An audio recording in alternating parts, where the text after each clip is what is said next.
Shahrukh sir सामने थे, right leg twist हो गया। फिल्म मेकिंग में क्रिएटिविटी एक्शन और कट के बीच में होती है। अरे फिल्म मेकिंग बड़ी क्रिएटिव काम है, गधा मजदूरी का काम है। I mean he is one of the most amazing people you will ever meet and work with. अगर मैंने नहीं किया होता तो शायद मैंने असुर कभी नहीं बना पाता मैं। तो आपको ज़िंदगी सिखाती है, और स्पेशली ये बॉम्बे शहर आपको बहुत सिखाता है। पैसा कमाना इज़ वेरी इंपॉर्टेंट, क्रिएटिविटी होती रहती है। Show up every day.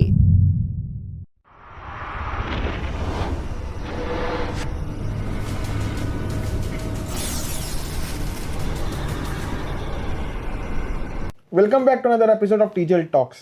Today we are sitting with someone who has quietly shaped Indian cinema, television and OTT. He is a writer, director, creative producer and a photographer as well. His name is Vibhu Kashyap. तो विभू sir कैसे हैं आप? एकदम first class, बहुत बढ़िया। आप बताइए। मैं भी बहुत बढ़िया sir. Thank you so much, आपने समय निकाला टीजेल टॉक्स के लिए। और जो टीजेल की ऑडियंस है एक्चुअली वो फिल्म मेकिंग रिलेटेड लोग बहुत ज़्यादा देखते हैं और बहुत कुछ सीखना चाहते हैं इस पॉडकास्ट के थ्रू। मैं जानना चाहूँगा आपका जो करियर स्टार्ट हुआ एज एन असिस्टेंट डायरेक्टर, जो आपने फिल्म की है मैं हूं ना, एक बार डोर, तो how did it shaped you as a person और what is was experience about it? So basically बहुत साल पहले, बचपन में जब मैं 10वीं कक्षा में था, तब मुझे मैंने एक कहानी पढ़ी थी। हाँ जी। वो पता नहीं तब इलाहाबाद जैसे छोटे शहरों में कहाँ फिल्म मेकिंग आप 90s इलाहाबाद में। से हैं? जी जो अमिताभ जी का शहर है। जी, अमिताभ बच्चन जी का शहर है। तो मैं जब अपने दोस्तों को बोलता था कि अगर कभी इस जीवन में एक फ़िल्म बनाने का मौका मिला ना, तो इस कहानी पे फ़िल्म बनाऊंगा। अच्छा। ये नहीं पता था कि उसके कुछ 10-12-15 साल के बाद मैं खुद बॉम्बे में होऊंगा। I will be working with the best in the industry. तो पता नहीं, वो एक था, एक आई थिंक वो जो यूनिवर्सल डिज़ाइन होता है ना, उसके चक्कर में आई थिंक वो रह गया। वो एक बीज बो दिया था उस समय। फिर वो अभी अभी पेड़ बन ही रहा है वो। जिसे कॉलिंग कहते हैं मे बी, कि वो एक्चुअली Maybe। चाहते थे कि आप इंडस्ट्री में आए और आप बिल्कुल थोड़ा बिल्कुल। सा ये चीज़। और जहाँ तक ये फिल्में करने की बात है, तो शुरू में तो बहुत ज़्यादा मशक्क़त करनी पड़ी इस चीज़ के लिए, क्योंकि being an AD on such a big film, मैं हूं ना, वाज मेरी पहली फिल्म थी। तो उसमें इतनी ज़्यादा, हम 4 लोग थे और पूरा 100-200 का डांसर्स, और दिसंबर में दार्जिलिंग में शूट होना, huge film sir, it was huge -1 -2 0 degree temperatures थे। तो मतलब बहुत ही ज़्यादा मेहनत लगी। लेकिन now when you see the film you feel so proud of that. And same with goes with Iqbal and Dora. I think Iqbal is one of the best sports film to come out of this country. Best inspiration film It's a I can most से। very inspirational film there, and I have done small bits of role in both the films. Okay. If you see it again, you will probably recognize me. Definitely. मेरे बाल बहुत लंबे थे उस समय और मैं एकदम चारकोल काला हो चुका था धूप में शूट कर करके, बट फिर भी मैंने एक आध रोल कर लिए थे उसमें। तो या मतलब सफ़र बहुत ही बढ़िया था। सीखने को बहुत कुछ मिला, फारा से, नगेश कुकनूर से। हाँ जी। मज़ा बहुत आया। तो सर मैं वही जानना चाहूँगा, जो ऑडियंस देख रही है, जो अनसीन लेसन्स होते हैं as an AD which shaped you, तो what are the unseen lessons जो सिर्फ एडी ही जान सकता है? तो सबसे बड़ी बात क्या होती है कि कोई आपको बैठ के सिखाता नहीं है। आपका ऑब्जर्वेशन, आपकी इंटेंट, आपका जो लगन है कि आप करना चाहते हो ये, तो आप चीज़ों को स्पंज की तरह ऑब्जॉर्व करोगे। अगर आपको सिर्फ आप वो मस्ती के लिए आए हो, तो फिर आप करोगे अच्छा चलो ठीक है भाई, हो गया ये काम, हो गया, ऑल दिस इज़, ये हो गया ठीक है। बट कोई आपको बैठ के नहीं सिखाता है। शायद कुछ ऐसे डायरेक्टर्स होते हैं, जैसे मैं जब भी जब मैं डायरेक्ट करता हूँ, तो अपने एडीज़ को मैं कुछ डिज़ाइन करता हूँ, तो मैं उनको पूछता हूँ कि तुम बताओ ये मैंने क्यों किया है। तो वो जवाब देते, तो अगर सही हुआ तो ग्रेट कि they are in the right path. But मैं उसको बोलता हूँ कि मेरा कारण ये है क्योंकि इवेंचुअली इसका रिजल्ट ये होने वाला है फाइनली जब ये छप के आएगा। तो ऑब्जर्वेशन बहुत इंपॉर्टेंट होता है हर चीज़ का, और कोई भी काम सेट पे छोटा नहीं होता। हमने एक्टर्स के जूते साफ़ किए, हमने ज़मीन पे पोछे लगाए हैं, हमने सब कुछ किया एज एन एडी, और वो ही सिखाता है आपको। क्योंकि आप हर फिल्म मेकिंग में क्रिएटिविटी एक्शन और कट के बीच में होती है। उसके आगे पीछे आपका पीपल मैनेजमेंट स्किल्स कैसा है, आप लोगों से कैसे बात कर सकते हो, कैसे एक्टर्स को ब्रीफ कर सकते हो, कैसे क्या करते हो, वही ज़्यादा मैटर करता है। क्रिएटिविटी, आपको लगता है फिल्म मेकिंग बड़ी क्रिएटिव काम है, गधा मजदूरी का काम है। सबसे बड़ी गधा मजदूरी का काम। एक्चुअली बहुत मेहनत है उस पीछे के, 100 150 200 लोग लगे हुए हैं, बहुत सारी मेहनत हाँ, है, और बहुत सारा प्रोसेस इन्वॉल्व है। और you are the captain, if you are the director you are the captain of the ship. So आपको सबको उनके रोल डिफाइन करने हैं और सबको अपना काम करना है, वरना अगर वो नहीं करेंगे तो फिर तो आप किराने की दुकान खोल लो ना फिर। मेरा ये मानना है कि अगर क्रिएटिव काम में मज़ा नहीं आ रहा है ना, तो ओपन ए जनरल स्टोर। आप बैठो दिन भर गल्ले पे उसमें भी मज़ा आएगा। अगर आपको क्रिएटिव काम में मज़ा नहीं आ रहा है तो having fun is the most important thing in any creative pursuit, be it film making, be it art, be it music, be it anything.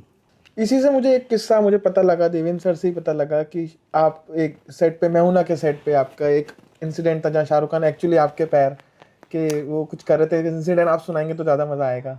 यार वो ऐसा था कि शाहरुख सर के मेकअप दादा का बर्थडे था और हम यहीं बॉम्बे में शूट कर रहे थे। तो एक इतनी ऊंची दीवार थी, उससे मैं पता नहीं कौन से, मैं वो मिलिट्री वाले जूते पहन के गया था उस दिन, पता नहीं क्या मूड में आया था। तो वो मैं कूदा, मेरे पास कैमरा था बिकॉज मैं उस फिल्म का BTS भी कर रहा था apart from being an AD. तो मैं कैमरा लेके कूदा और मेरा राइट लेग ट्विस्ट हो गया और मैं वहीं गिर गया। तो शाहरुख सर सामने थे और उन्होंने सीधे आके मतलब ही is one of the most amazing people you will ever meet and work with in your entire life.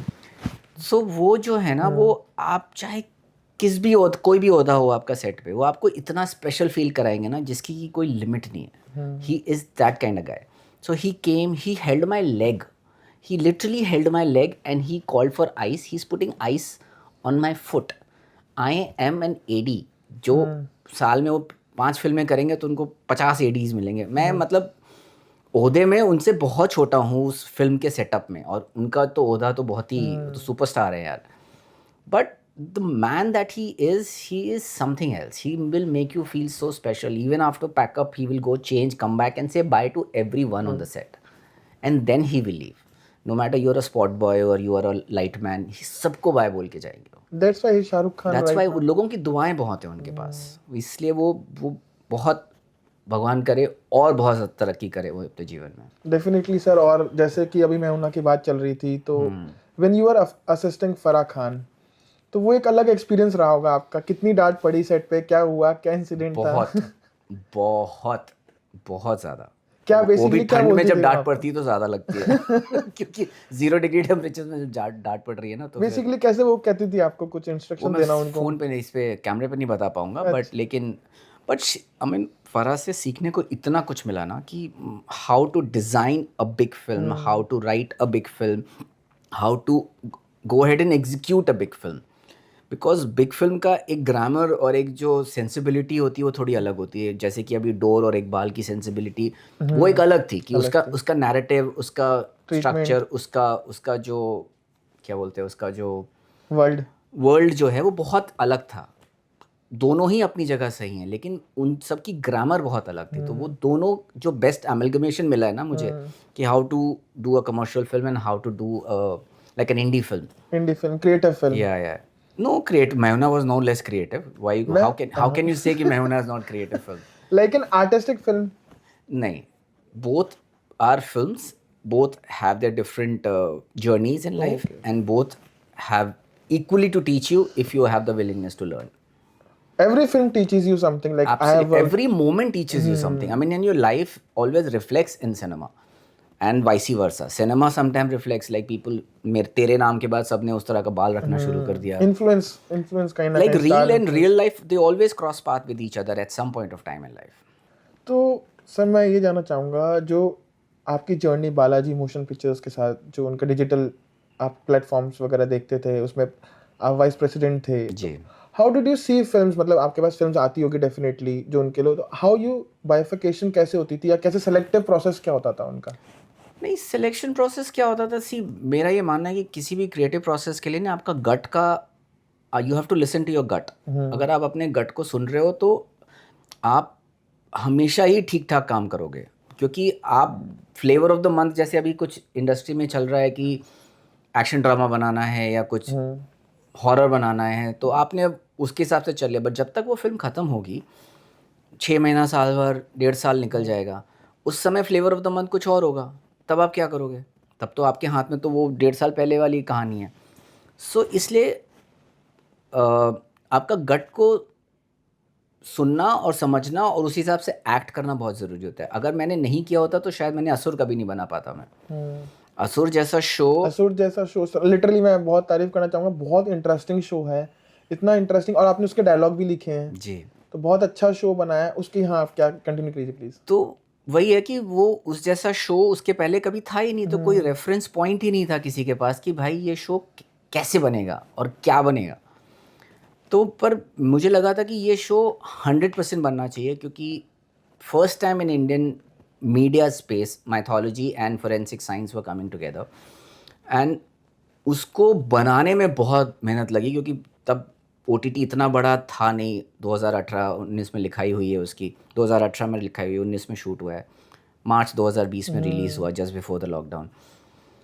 तो बड़ी मशक्क़त लगी उसको बनाने में, और बहुत ज़्यादा, क्योंकि पैसे नहीं थे उतने, तो हम लोगों को मतलब खून पसीना एक करके वो शो बनाना पड़ा, एंड ऊपर वाले की दुआ से बट इट गिव्स, मतलब मैंने देखा उस वो पूरे दोनों सीजन मैंने देखे, it is very interesting. And जो आपने फॉरेंसिक को अभी तक लोगों को पता नहीं था, मतलब एक अवेयरनेस फॉरेंसिक्स में कैसे काम होता है, कितनी इंपॉर्टेंस है एक क्राइम में या कोई भी चीज़ में, कितनी इंपॉर्टेंस वो आप लोगों ने दिखाई असुर में बहुत बखूबी।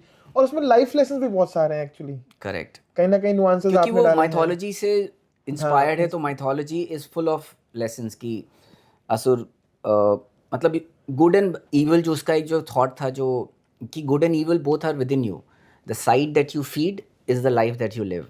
कि आप कोई भी पूरी तरह से असुर और कोई भी पूरी तरह से देवता नहीं होता है, दोनों शेड्स होते हैं उसमें। आप जिस शेड को ज़्यादा खाना दोगे वही पनपेगा। It's as simple as that. अगर ब्लैक है तो वाइट भी है, वाइट है तो ग्रे ब्लैक है, भी है, एवरीथिंग इज है, grey, there is no black and white in life, there is no black and white, These are shades of black and yin white. and yang, or every bad Yin has a yang, good in yeah. it and every good has a bad in it, so it's like that. तो sir असुर जब create करे थे तो कौन से challenges आपको face करने पड़े उस समय? बहुत सारे, क्योंकि मैनेजमेंट जो हमारे थे उनको पता नहीं था कि ये शो बनाना चाहिए कि नहीं बनाना चाहिए, तो मुझे कुछ महीने लग गए उनको कन्विंस करने में। उसके बाद फिर शो बनाते समय इतनी अड़चने आई, क्योंकि पैसे की किल्लत थी, तो getting the right location, getting the right kind of people, तो मतलब, और रातों रात जग के उसके ग्राफिक्स हो रहे हैं, उसका हो सब कुछ हो रहा है, क्योंकि there is a delivery to fulfil. एक टाइम था कि उसके टाइम के पहले ख़त्म करना है, तो बहुत मतलब डायरेक्टर, जो हमारे शो के जो राइटर और जो गौरव शुक्ला जिन्होंने वो शो लिखा हुआ है, वो कमाल के इंसान है वो। तो हम तीनों ने मिल के एटलीस्ट बहुत ज़्यादा जी जान लगा के वो शो बनाया है, उसकी उसका रिजल्ट तो सबके सामने है, लोगों ने Exactly. बहुत प्रेज किया उस शो को, और कुछ नया देखने को मिला, Exactly. सबको ही नया देखने को Exactly. मिला। ऐसे ही चैलेंजेस लेना आपको पसंद है, तो एक इंटरनेशनल फिल्म का पार्ट रहा है एनआरआई वाइब्स का। It's an Hindi film only, but हाँ, it was shot in America. NRI Vibes, हाँ, it was an anthology film which was connected through a writer's story. So I तो said, उसका thought कैसा है sir? वो मेरा thought नहीं था, वो एक US बेस्ड प्रोड्यूसर हैं वो, तो उनके वही प्रोड्यूसर भी हैं, वही राइटर भी हैं उसकी, तो उन्होंने एक ऐसी कनेक्ट किया था मेरे से, तो मैंने उनकी थोड़ी बहुत राइटिंग में हेल्प करी थी, तो उन्होंने बोला कि why don't you direct one story for me. So I said I would love to. तो फिर सियाटल में जाके शूट किया उसको, गौरव गेरा, रहमा सेन एंड सादिया सिद्दीकी के साथ, बहुत मज़ा आया। तो सर अभी असुर की बात हो रही थी, तो जिसमें अरशद वाजी मेन लीड में हैं, तो उनके साथ काम करके how was the experience? It was phenomenal. I mean, all the actors. Arshad Varsi is a phenomenal actor. I mean, असुर के बाद ही लोगों को पता चला कि how phenomenal an actor he और is. पूरी सीरीज वो कैरेक्टर, मतलब उनको ही देखते आप, वेट करते हो कि वो कब आ रहे हैं, वो केस कब टेक ओवर करेंगे, तो उस तरह से he carried the show, and obviously Barun Sobti was absolutely matching up to him, and he was also, they were same as Riddhi Dogra has given so much to yeah, Riddhi Dogra, Anupriya Goenka, Sharib Hashmi, these guys have done phenomenal job, even Amay Wagh for that matter. So sir, you were also part of Nacho Campasa, जो national award film है, उसका जो achievement है, आप कैसे connected थे उसमें? So I was a last minute replacement for an associate director who fell ill very seriously. तो मुझे 2 हफ्ते पहले बोला गया कि तुम्हें ये फिल्म करनी है। RS सर ने बोला कि ऐसा ऐसा है, तो मैंने कहा I would happily do that because it's a musical and I love music It is a and musical cinema. film and he got the 3 national awards. Yeah. So फिर हुआ, when I mean it was a phenomenal film. It's a phenomenal subject. Unfortunately, not many people have seen it because it's not out there in any of the big platforms. But it's one of the films that every film buff should definitely watch. How to incorporate music as a part of a narrative. So that was, I mean, it was again we broke our backs to make that film happen, because again, क्योंकि इंडी films में उतने पैसे नहीं होते, तो वो सब कुछ चीज़ें हो रही थी आराम से. And it was a difficult task, I am sure, for the producer and the director also, Definitely. Much more than what we faced it, but it was a great great experience. अभी आपने कहा कि are sir का आपने नाम लिया, मैंने उनके साथ 2 फिल्में करी, अभी मुझे बहुत कुछ सीखने को मिला एज अ असिस्टेंट करने के तौर पे. तो you are connected in from 98. या आई नो तो हिम सिंस 1999. 1999. हाँ जी. सो हाउ ही इज, मतलब मैं पर्सनली बहुत अच्छे से जानता हूँ, बट आपका पर्सपेक्टिव है ना, how you were connected before, तो वो मुझे जानना है. So वो he's like my big brother in this city. He's always been there to help me, to protect me and to always guide me. And और हम बहुत ज़्यादा गंदे जोक्स मारते हैं साथ में, और वो हमारा सबसे बड़ा यूएसपी है कि हम दोनों जब होते हैं साथ में, वो सारा ब्लेम मेरे पे आता है, बट वो भी कम नहीं है. वो एक्चुअली मेरे बड़े भाई हैं उस गंदे जोक्स मारने में. बट ये मतलब we have a lot of fun. It's a very happy space. It's a very, I consider this office as my home and him as my elder brother. So it's almost like that. Definitely वो He's his family. एक vibe है. मैंने जब काम किया इतने मतलब time से, और Yeah. ये सब चीजें, आज मुझे लगता है कि नहीं, this office not is office. हम एक घर में ही है, सेकंड होम में actually. It's like family. It's all, It's like everybody is family, family yeah. here in this office. Yeah. Sir मेरा एक और सवाल था, जैसे कि हम एज अ फिल्म मेकर मैं पूछना चाहूँगा कि हमारी सबकी एक आर्टिस्टिक वॉइस होती है, जी. But we need to do commercial work also. So उस वॉइस को हम कैसे प्रोटेक्ट कर सकते हैं, मतलब हाउ डू वी प्रोटेक्ट, क्योंकि हम जब फिल्म मेकर बनना चाहते थे, हमारे अंदर एक था कि हमको इस तरह से कुछ करना था नहीं है बनना चाह रहे थे, मतलब कि हाँ हमारे अंदर एक है कि हमें ये इस तरह से फिल्म बनानी है, ये करना है, बट कहीं ना कहीं कमर्शियल बहुत ज़्यादा इन्वॉल्व है और होना भी चाहिए. तो how do we protect that? Don't need to protect that. Keep both the avenues alive. जब जेब में पैसे होंगे ना, तो क्रिएटिविटी अपने आप हो जाएगी. जब जेब में पैसे नहीं होंगे, रेंट नहीं होगा, खाने के लाले पड़े होंगे, तो घंटा कुछ क्रिएटिविटी नहीं होने वाली. Sorry, pardon my French, but it's very important to make lots of money. तो जब पैसे बहुत आ जाएंगे, तो आप क्रिएटिविटी खुद से कर लोगे कि खुद का पैसा डाल के मैं अपनी क्रिएटिविटी, अपनी खुद की फिल्म बना लूँगा. जैसे अभी कितने लोग ऐसे हैं जिन्होंने 10 लाख, अभी लेटेस्ट गुजराती फिल्म जो है, जो 70 लाख रुपए में बनी, उसने 100 करोड़ रुपए कमाए. तो मतलब वो उसने क्राउड फंडिंग करके खुद के पैसे डाल के फिल्म बनाई है. तो क्रिएटिविटी का वो हमारे दिमाग में एक बहुत बड़ा एक पहाड़ बना हुआ है. एक्चुअली ऐसा कुछ नहीं है. आप ज़रूरी कि हर चीज़ क्रिएटिविटी आप 35 mm पे शूट करो, बड़े पर्दे पे दिखाओ, क्यों भाई? इतने सारे आज के टाइम में, you guys are so lucky that you have so many avenues to portray your work, portray your creativity. और आपको ये नहीं पता कि व्हाट, छोटा सा क्या काम आपको what can lead to what. So कोई भी काम मेरे हिसाब से छोटा बड़ा नहीं होता है. काम काम होता है, चाहे कितना भी कम पैसे में, लेकिन उसमें आपका एक अपनी खुद की एक छाप होनी चाहिए. आप अब जैसे सब कर रहे हैं वैसे ही करके एक शॉर्ट फिल्म बना दी कि भाई चलो शॉर्ट फिल्म का ट्रेंड चल रहा है, बना देते हैं. उसमें आपका स्टैम्प है तो you will get noticed, you will get recognised. फिर उसके बाद कोई प्रॉब्लम नहीं. यहाँ पे ओवरनाइट सक्सेस मिलती है और ओवरनाइट डाउनफॉल होता है. तो वेरी इंपॉर्टेंट. फर्स्ट लाइन तो सब बोलते हैं ओवरनाइट सक्सेस, ओवरनाइट डाउनफॉल की कोई बात नहीं करता है. क्योंकि वही इंपॉर्टेंट है ना कि डाउनफॉल में आप क्या करोगे. आपने तो अपने दिमाग में ख्याली पुलाव और हवाई महल बना लिए हैं, अभी वहाँ से नीचे कैसे उतरोगे. तो इट्स वेरी इंपॉर्टेंट अपना बेस स्ट्रांग रखो, ताकि गिरो भी तो एटलीस्ट उस बेस पे गिरो जहाँ के तुम्हें पता है कि तुम्हारा टैलेंट तुम्हारे हाथ में. बाकी उसके अराउंड सराउंड साउंड जो है, उसका कमर्शियल एस्पेक्ट, हिट और मिस और नॉट, ये सब कुछ मैटर नहीं करता. मेरा ये मानना है कि दिल से की हुई चीज़ हमेशा किसी ना किसी के दिल को छुएगी 100%. तो जो भी करो मन से और दिल से करो. बाकी ये सराउंड साउंड में मत घुसो अगर क्रिएटिव इंसान हो तो. ज़रूरी होता है, लेकिन जब एक लेवल पे पहुंच जाएंगे उसके बाद देखेंगे. फिलहाल तुम्हें क्रिएटिव काम करना है, सर झुका के शिद्दत से क्रिएटिव काम करो अपना. And technology and internet help the people. आप अपना काम दिखा सकते हो, जैसे यूट्यूब पे दिखा सकते हो, बहुत सारे प्लेटफॉर्म्स हैं, बिल्कुल बहुत सारी चीज़ें हैं. इसी से मैं नेक्स्ट चीज़ पूछना चाहूँगा, जैसे OTT बहुत सारे प्लेटफॉर्म्स आ गए, how to pitch any film to an OTT? इसका कोई अगर प्रोटोकॉल है या कुछ थोड़ा सा बेसिक? किसी को नहीं पता. किसी को नहीं पता कि हाउ टू पिच. अच्छा, वही मैंने कहा कि आपके मन मुताबिक आपका सब्जेक्ट है, आप बहुत पैशनेट हो उस चीज़ को, अपना पैशन कम्युनिकेट कर दो उनको.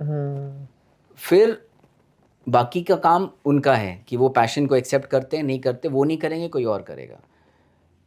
हमारे साथ प्रॉब्लम क्या होती है ना, देयर आर जो 2 चीज़ें होती है, कॉज एंड इफ़ेक्ट.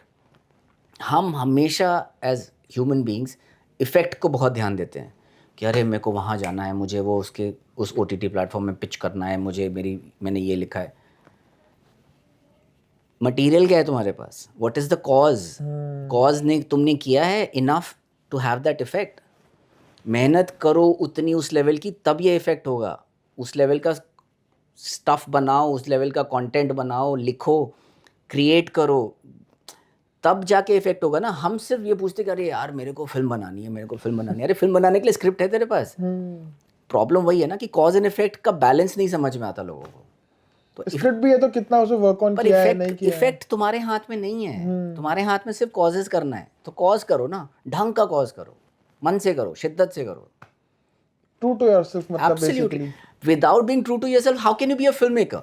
मतलब अगर आप खुद से झूठ बोल रहे हो तो क्या मतलब, स्क्रीन पे तो झूठ ही दिखेगा ना फिर। ऑनेस्टी बहुत ज़्यादा ज़रूरी है वहाँ पर। ऑनेस्टी ही ज़रूरी है इन योर क्राफ्ट। बाकी आप दुनिया में पैंतरे करते रहो, उससे कोई मतलब नहीं है किसी को, लेकिन in your craft and in your work you have to be honest and you have to be dedicated. कि 24 घंटा काम करना पड़े, 4 दिन लगातार काम करना पड़े, तो फिर आप रो नहीं उसमें, क्योंकि ये आपने चूज़ किया है। Then don't cry about it. आपने शाहरुख खान सर का नाम लिया था अभी, उनके साथ काम किया। उनका ये कोट है कि मेरे पास जब काम नहीं था, मतलब होता था तो मैं पहले बोलता था कि नहीं है मेरे पास। उन्होंने सरोज खान का कुछ कोट किया था कि काम है तो उसको कंप्लेन मत करो। एग्जैक्टली। अरे मैं जब नया नया शहर में आया था तो मैं दिन के 20 घंटे काम करता था, और मैंने 2 महीने काम किए हैं ऐसे। मैं दिन में सेल्स का काम करता था, शाम को मैं एक्साइज जाता था अपना फिल्म कोर्स करने, और रात भर में एक एडिटिंग स्टूडियो में काम करता था जिसमें मुझे फिल्म के फुटेजेस निकाल के, MTV फिल्मी फंडास करके एक चीज़ आती थी। अच्छा। उसमें हिंदी फिल्मों में अंग्रेज़ी फिल्मों के शॉर्ट्स डालते थे वो, तो मैं वो सॉर्टिंग करता था। पहली ट्रेन लेता था सुबह 5 बजे वर्ली से, दहीसर आता था, गोरेगांव आता था वापस, तैयार होके 9 साढ़े 9 बजे वापस बैग टांग के सेल्स के जॉब पे जाता था। तो ऐसा मैंने 2 महीना किया है। मेरी फट ली थी, क्योंकि there 3 different things that I was doing. I was not even just creatively, तो क्या ही कर रहा था मैं उसमें, बट मतलब हो गया वो। उस समय जुनून था, उस समय हो गया। अब शायद नहीं कर पाऊंगा। वो इतनी मेहनत थी तभी इतने अचीवमेंट्स आपके हुए हैं। I mean, it's not yet. I mean, the miles to go before I sleep, but still. But you have contributed a lot to Indian cinema and I mean, OTT as I well. won't say that I have contributed. But now people are saying I'm very fortunate enough to be a part of this whole big media conglomerate and industry. But it's just like I'm still learning. I'm still not there yet. I'm still 2 miles to go before I sleep. Like I said. Hopefully मैं आपके साथ काम करना चाहूँगा बहुत जल्द। ज़रूर। कुछ प्रोजेक्ट में ज़रूर। और मैं एक लास्ट क्वेश्चन ये लेना चाहूँगा कि जो एस्पायरिंग फिल्म मेकर्स हैं, या उनको जैसे आपने एडवाइस दे ही दी है ऑलरेडी, बट और कुछ आप कहना चाहेंगे कि नॉलेज के बेस पे या क्या चीज़ें वो लोग कर सकते हैं? मतलब बेसिक जिनके पास एजुकेशन का, एक्चुअली जो फिल्म एजुकेशन का जो they are not financially that stable, तो बहाने हैं ये सब कि जिनके पास फिल्म एजुकेशन नहीं है। सुपर बॉयज और मालेगांव देखी ना तुमने? और कब किया था उसने? 90s में किया था उसने, जब मतलब दुनिया, मुझे नहीं पता था इलाहाबाद में रह के कि मैं फिल्म मेकर बनूंगा, तब उसने फिल्म बना ली मालेगांव में। तो आप you are your own worst enemy. आपको लगता है कि चीज़ें नहीं हो रही हैं आपके हिसाब से, तो आपका प्रॉब्लम है। मैंने असुर के लिए एक मैंने गाना बनाया था। श्लोका करके एक रैपर है जो सिर्फ हिंदी और संस्कृत में रैप करता है। वो बिहार में एक गांव में रहता है, और वो वहाँ से उसने यूट्यूब में देख देख के रैपिंग सीखी है। हसल 1 में वो कंटेस्टेंट था, and I loved his work, so I collaborated with him and I created an anthem for season 2। सो आपको लगता है कि आपके पास चीज़ें नहीं हैं, आपके पास वेज एंड मीन्स नहीं हैं, ये आज के ज़माने में आप नहीं बोल सकते। मैं 90s में जब हमारे पास इंटरनेट नहीं था, फ़ोन नहीं था, तब हम बोल सकते थे कि भाई हम कितनी किताबें पढ़ लें, हम क्या कर लें, कितना कुछ लाइब्रेरी में जाके बैठ जाएं। आज नहीं बोल सकते हो आपकी, एंड इट इज़, आपको लगे रहना पड़ता है, क्योंकि आपको लगेगा कि यार मैं 2 साल से लगा हुआ हूँ, मतलब मेरा कुछ नहीं हो रहा है। तो 2 साल से तुम ठीक से नहीं लगे हुए हो। लगे रहोगे तो कभी कभी क्या होता है, आपने कहा ना मैं 20 घंटे जैसे काम कर रहा हूँ, 2 महीने काम कर रहा हूँ, 2 साल बोलने के लिए 2 साल है, बट कितना काम किया वो डिपेंड करता है। नहीं, बट आप वो कहते हैं ना कि वो, I lost my chain of thought, sorry, क्या बोल रहा था मैं? आप कह रहे थे कितनी मेहनत लगती है उसके पीछे। हाँ, कि आपको लगे रहना पड़ता है। Persistence always page. कि आपको लगता है कि 2 साल हो गए और अब मेरे से कुछ नहीं हो रहा, क्या पता आपको 2.5 साल में मिलने वाला था, पर आपने 2 साल में छोड़ दिया। तो एवरी डे मैंने कुछ और लोग जगह भी पॉडकास्ट किया तो मैं हर जगह ये बोलता हूँ कि you have to show up every day, show up every day. उसके अलावा और कोई दूसरा रास्ता ही नहीं है। चाहे आपके पास चीज़ें हों नहीं हों, आप अपने फ़ोन पे यूट्यूब देख के आप दुनिया जीत सकते हो, दुनिया सीख सकते हो। आपको नहीं सीखना है, आपको सिर्फ क्रिप करना है आपको कि आप मेरे पास ये नहीं है, मेरे पास वो नहीं है। तो वैसे तो मेरे पास भी आज मेबैक नहीं है, तो मतलब उसका क्या है? पॉइंट ये है कि आपके पास क्या है। आपके पास आपके खुद का जुनून है, आपकी खुद की क्रिएटिविटी है, उसको होन करो। क्या होता है कि आपकी लाइफ, हाँ, I was trying to say that कि कभी कभी क्या होता है ना कि आपकी लाइफ रेडी नहीं है उस चीज़, उस मुकाम पे पहुंचने के लिए। अगर आपको उस समय मिल भी जाए ना मुकाम, तो शायद आप उसको जस्टिस नहीं कर पाओगे। तो आपको ज़िंदगी सिखाती है, और स्पेशली ये बॉम्बे शहर आपको बहुत सिखाता है। पहले वो शहर आपका टेस्ट लेता है कि आप इस शहर के अप टू हो कि नहीं, फिर आप अपने लाइन में स्ट्रगल करो, वो अलग बात है। लेकिन एक बार वो आपकी लाइफ अगर रेडी नहीं है ना, तो आपको अगर अपॉर्चुनिटी मिल भी गई ना, तो आप उसको जस्टिस नहीं कर पाओगे, आप उसको बॉच कर दोगे, फिर आपको लगेगा कि I am good for nothing.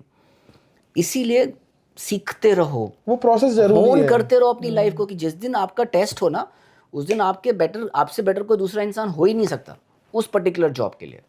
50 और होंगे जो सेम काम कर सकते हैं अपने हिसाब से, लेकिन उस दिन, उस जगह, उस जॉब के लिए आपसे बेहतर कोई इंसान नहीं है। Show up every day.